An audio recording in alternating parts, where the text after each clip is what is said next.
किसी ने बहुत ही प्यारी बात कही दोस्तों कि सुख भी मुझे प्यारे हैं, दुख भी मुझे प्यारे हैं, छोड़ूं मैं किसे भगवान, दोनों ही तुम्हारे। हरे कृष्णा दोस्तों। मैं अजय राय। इंसान के पास जब बुरा वक्त आता है तो उनके पास तीन ऑप्शन होते हैं। पहला ऑप्शन, उदास हो जाओ, रोते रहो, जो कि दुनिया में बहुत सारे लोग करते हैं।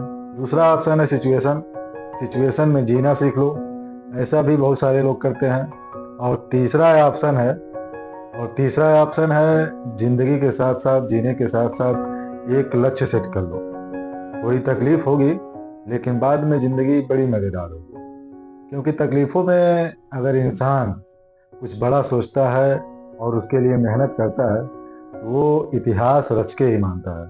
लेकिन ऐसा बहुत कम लोग करते हैं, क्योंकि तकलीफ पड़ने पे बहुत सारे लोग, लगभग 90% लोग उस तकलीफ में ही डूब जाते हैं और कुछ भी ना बड़ा सोच पाते हैं और ना बड़ा कर पाते हैं।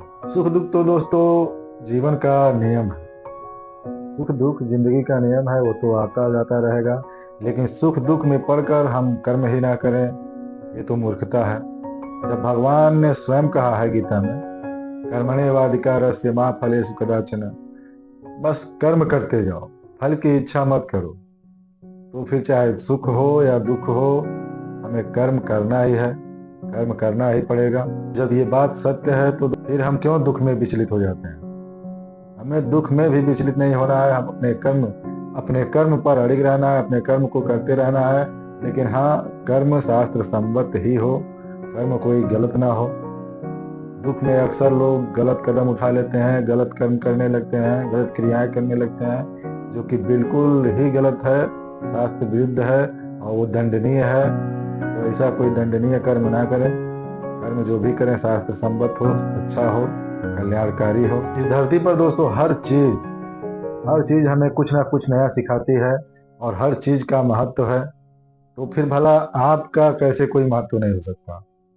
इस धरती पर आपके भी आने का कोई कारण है, और उसी कारण को अगर हम जान जाए, समझ लें, तो जिंदगी बहुत ही आसान हो जाएगी।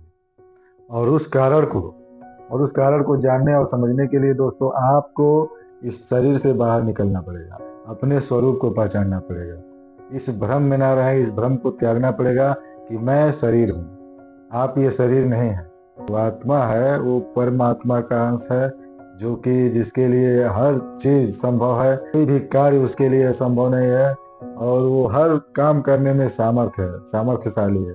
उस शक्तिशाली परमात्मा के अंश होने के बावजूद भी हम लोग दोस्तों कितने दुखी हो जाते हैं, विचलित हो जाते हैं, निराश हो जाते हैं, जो कि ऐसा नहीं होना चाहिए।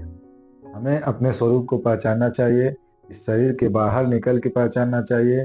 दोस्तों एक बात बताइए, अगर आप कहीं ना कहीं भूल से, भ्रम से इस शरीर को अपना मान बैठे हैं, तो फिर परमात्मा कौन है? इसके लिए कहते हैं आप कि ये मेरा शरीर है, ये मेरा शरीर है। किसका? ये मैं कौन है आखिर? कहते हैं ये मेरा शरीर है, ये मेरे लिए है, ये मेरा हाथ है, ये मेरी उंगली है, ये मेरा सर है, ये मेरा मुंह है। किसका है? ये मैं कौन है आखिर? जब ये शरीर उसका है तो ये शरीर किसका है आखिर? किसको मैं कह रहे हैं आप? वही परमात्मा है, वही परमात्मा का अंश है। उसके सिवा दोस्तों कहीं कुछ नहीं है। अगर इस बात पे गौर करें तो आपको अपने स्वरूप का बोध हो जाएगा कि मैं कौन हूँ, ये मैं जो है ये कौन है। तो निराशा को त्यागिए, आप उस शक्तिशाली परमात्मा के अंश हैं जो हर काम को करने में सक्षम है। तो भला आप कैसे नहीं कर सकते? उस परमात्मा के अंश होने के बावजूद आप कैसे नहीं कर सकते? आपके लिए क्या असंभव है? आपके लिए कोई भी काम कठिन नहीं है। अगर ठान लिया जाए, संकल्प कर लिया जाए, तो हर चीज संभव है, हर कार्य संभव है, आप कुछ भी कर सकते हैं। और भागवत विमुख कोई भी कार्य ना करें, कोई भी क्रिया ना करें। दोस्तों जब हम कोई भागवत विमुख काम करते हैं तो उस काम में ना तो उत्साह रहता है और ना ही वो काम पूर्ण रूप से पूर्ण होता है। अगर हमारा हर काम शास्त्र संबद्ध हो, भगवान के लिए हो, हमारा हर कार्य भगवान को समर्पित करके किया जाए, तो दोस्तों सफलता अवश्य मिलेगी। इसमें किंचित मात्र संदेह नहीं है। और कोई भी कार्य करने के बाद उसको भगवान को समर्पित कर दें, उसका श्रेय भी अपने ना लें। अगर कुछ अच्छा होता है आपके साथ तो भी उसका श्रेय ना लें कि ये मैंने किया है, वो सब प्रभु की इच्छा से ही हो रहा है।